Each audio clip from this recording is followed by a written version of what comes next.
It's a really fascinating subject and an amazing opportunity because there's been a change of government in the US and it's shifting the landscape as far as what we are allowed to say or what people are allowed to talk about, because Bobby Kennedy is being appointed as head of the health system, and that's going to be really interesting to see some of these conversations come forward. So today what I'm sharing with you is a conversation around food poisoning the population and making us all sick, and it's from Dr. Mark Hyman being interviewed with Tucker Carlson.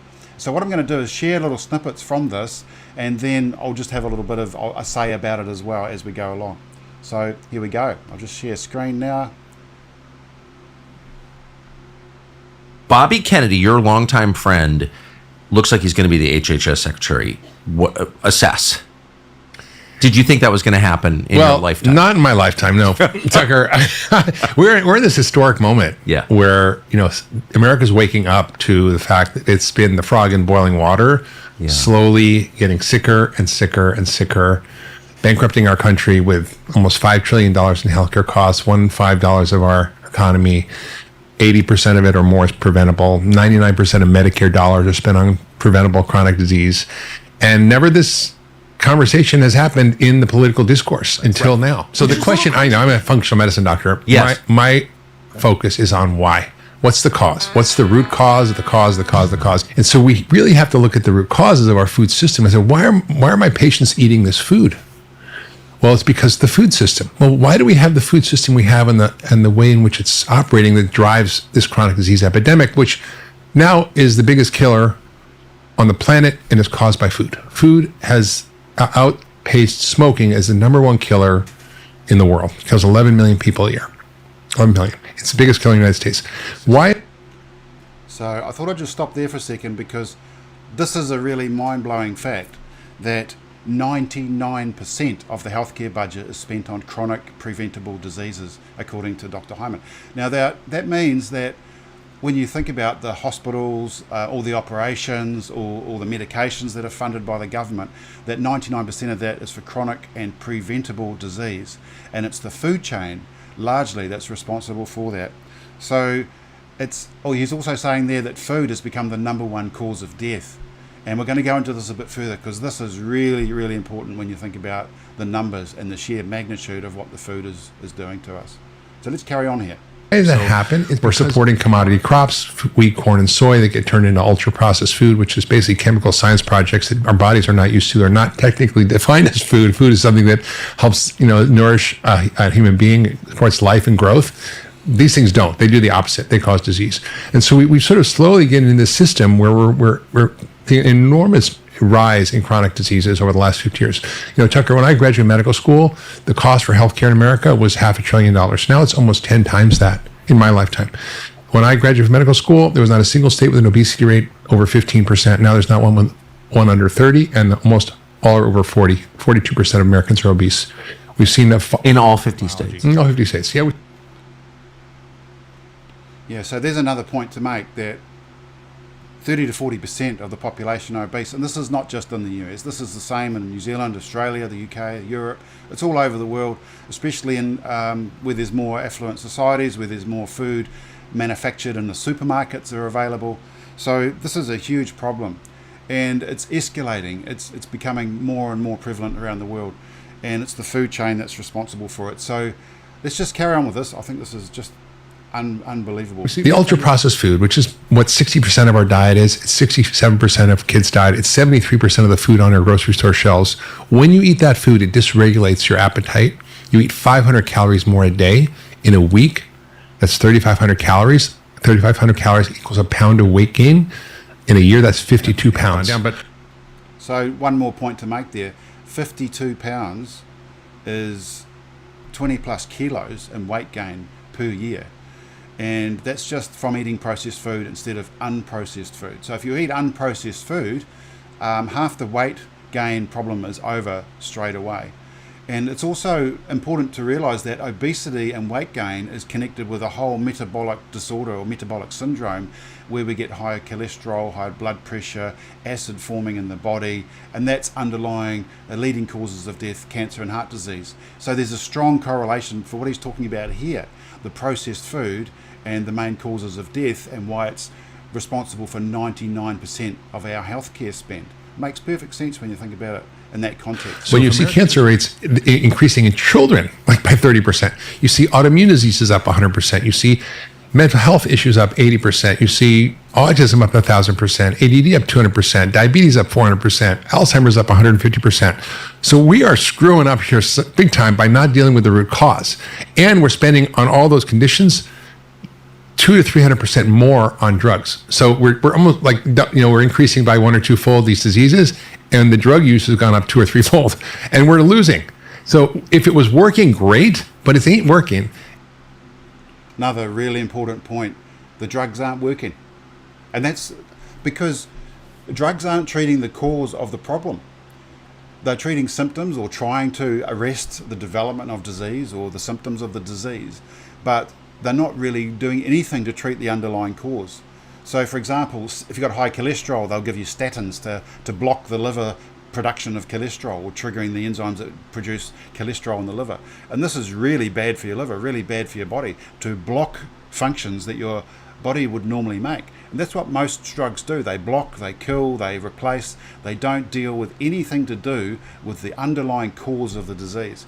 And so, as you can see, what he's saying there, the drugs just aren't working. We're spending more and more and more on the same drugs for the same disease patterns, but they're escalating hundreds, up to 1,000% escalation in these diseases because we're not doing anything at all to treat the cause with our health system. It's just shocking when you think about it. We've been so blind. Non-processed food is a tomato, an egg, an apple, an almond. You know what that is, right? But if you make almond butter, well, that's a little bit of minimally processed food. If you make a can of tomatoes, that's minimally processed. There's another level of processing that you use in cooking. It's a little more sort of processing of things, but it's not made from anything other than real food ingredients. The fourth classification is ultra processed, and this is essentially where they take commodity crops, corn, soybean, and wheat. These are deconstructed in factories and basically science labs into their molecular components, are torn apart and rebuilt into these chemically extruded food-like substances of all colors, sizes, and shapes that are not by definition food. If you look up the Webster's Dictionary definition of food, it's not actually technically food.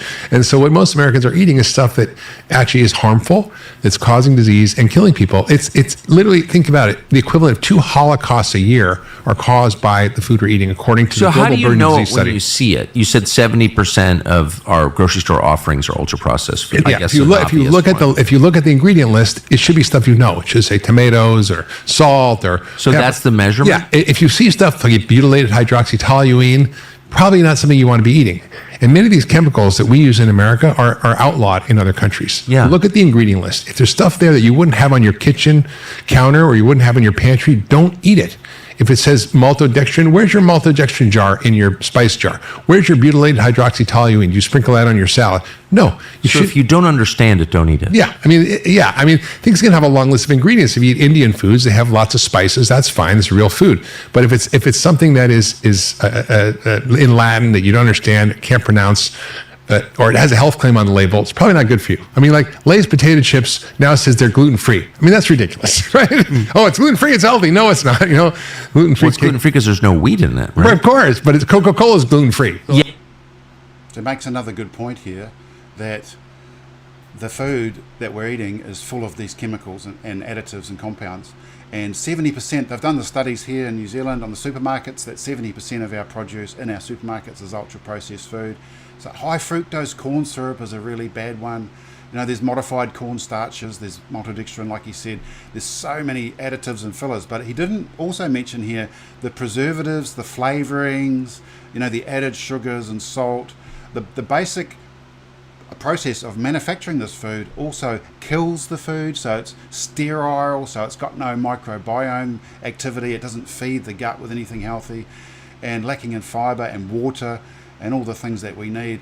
So also low in enzymes. The processed food industry actually completely destroys the food, and it's what I call dead food. So not only does it cause the body to be overloaded and overwhelmed with all these chemicals and calories, but it's also dead and not living, so it doesn't feed our body nourishment.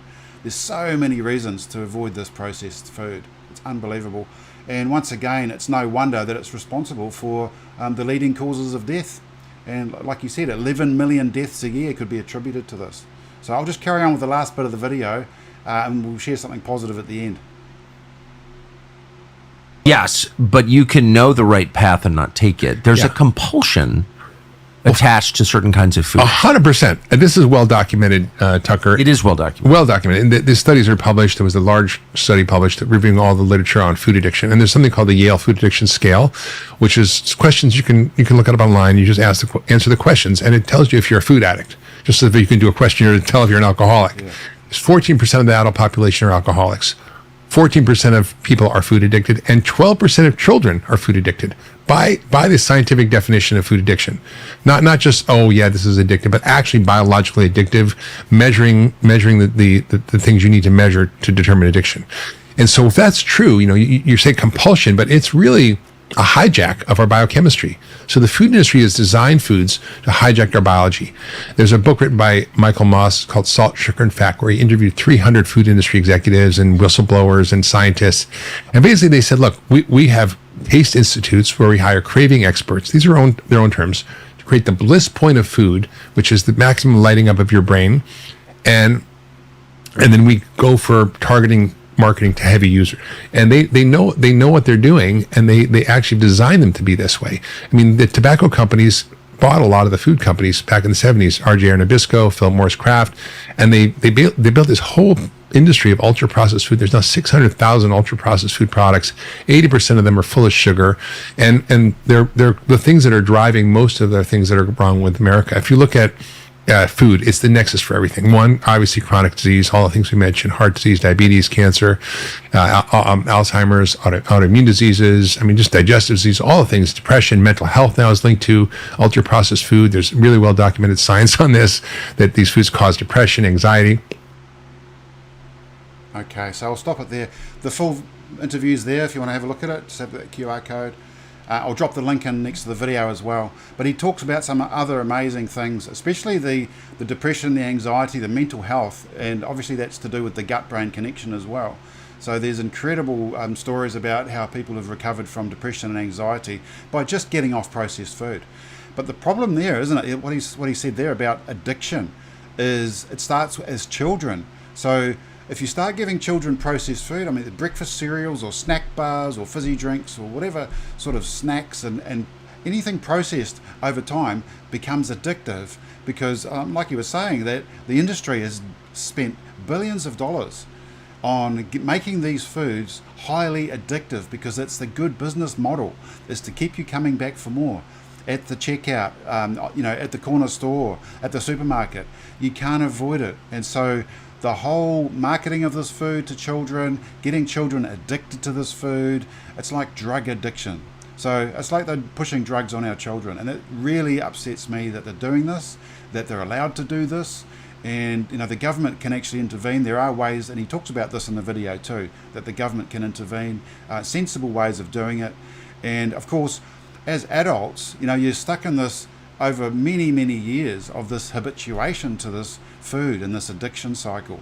And one way to get yourself out of that is to do a detox or a cleanse. And I've been saying this for many, many years, is that this food is addictive. It's causing our most common health problems. And the only way to really avoid it is to get onto a cleanse diet or a clean diet, clean the body out, get into it strictly for a couple of months, and use herbs, because herbs promote the healing of those organs and those systems and help to rebalance the liver function, the cholesterol, the blood sugar, the gut microbiome. And we give you specific foods so that as you go through the program, you'll be able to, readjust and re-educate yourself to a new diet and eating plan. I hope that's been helpful today. And next week, I'm going to share something with you which is about the environmental toxins, another interview with a famous doctor that's really got some good information about the environment. And I found this to be really shocking when I heard about it the first time. So I'm sure you'll find it interesting too. And I look forward to sharing that with you next time. So thanks for taking the time to watch today, you deep thinking herb lovers. Keep up the good work, and blessings on your journey. I hope you take the next step. It's always just a matter of taking that next step on your journey, and you'll get healing, and healing awaits. So hopefully there's good news around the corner as we're allowed to talk